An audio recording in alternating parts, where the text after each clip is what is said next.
이슈 또 이슈 정순영 기자와 함께합니다. 조현아 전 대한항공 부사장이 항소심에서 집행유예를 선고받고 석방됐다고요?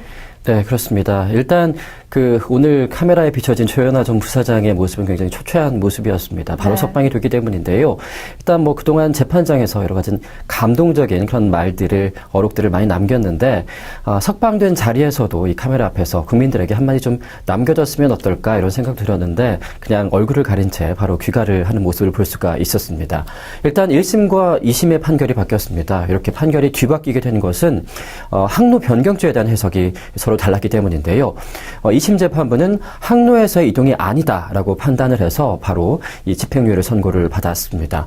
하지만 과거 1심 재판부에서는 항로 변경에 해당된다라고 판결을 한 근거에 대해서는 국제협약과 그리고 일본법을 근거로 들었는데요. 하지만 이에 대해서 조현아 전 부사장 측은 1심 재판부의 항로에 대한 개념을 너무 지나치게 확대 해석한 경향이 있다라고 판결에 불복해 왔었습니다. 네, 이 1심과 2심의 해석이 다르니 충분히 논란거리가 될 만합니다. 2심 재판부 판단을 좀 구체적으로 들어볼까요? 일단 2심 재판부의 판결 오늘이 있었죠. 네. 2심 재판부는 지상에서의 이동은 항로의 변경이 아니다라고 판단을 했습니다. 그 근거로는 항공보안법의 입법 취지를 들었는데요. 네. 항공보안법의 입법 취지는 바로 이 범인들에 의한 항공기 납치를 방지하기 위해서 만들어낸 그 규제법이기 때문에 이에 해당하지 않는다라고 판단을 한 겁니다. 또 조현아 전 부사장의 석방 이유에 대해서는 그동안 진지하게 반성을 해왔고 이제는 새로운 삶의 기회를 줄 필요가 있다라고 밝혔는데요. 그동안 이 피해자로 알려졌던 박창진 사무장과 김도희 승무원에 대해서는 진정한 사죄의 노력을 기울였기 때문에 이 두 사람이 굉장히 피해를 당했다라는 주장들에 대해서는 양형사유가 아니다 이렇게 판단을 했습니다. 네, 이 새로운 삶의 기회를 줘야 한다는 이 석방 이유가 많은 누리꾼들의 원성을 살 것 같기도 합니다. 그런가 하면 조현아 전 대한항공 부사장을 향한 소송이 아직도 또 줄줄이 기다리고 있다고요?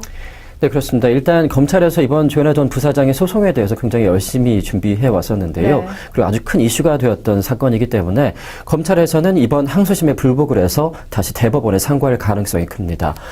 또 많은 분들께서 아시다시피 김도희 승무원이 미국에서 지금 민사소송을 내고 있는데요.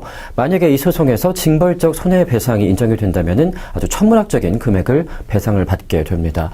하지만 조현아 전 부사장 측도 만만치가 않은데요.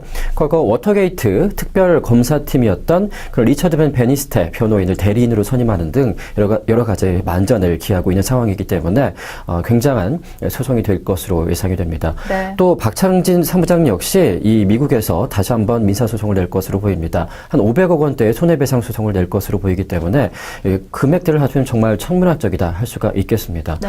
일단 조현아 전 부사장 오늘 바로 석방이 돼서 쌍둥이를 보러 집으로 갔는데요. 앞으로도의 이 소송에 줄줄이 이어지는 소송으로 인해서 좀 앞길은 좀 험난하지 않을까 예상을 해봅니다. 네, 지난해 12월 30일 구속된 후 143일 만에 석방이 된 것입니다.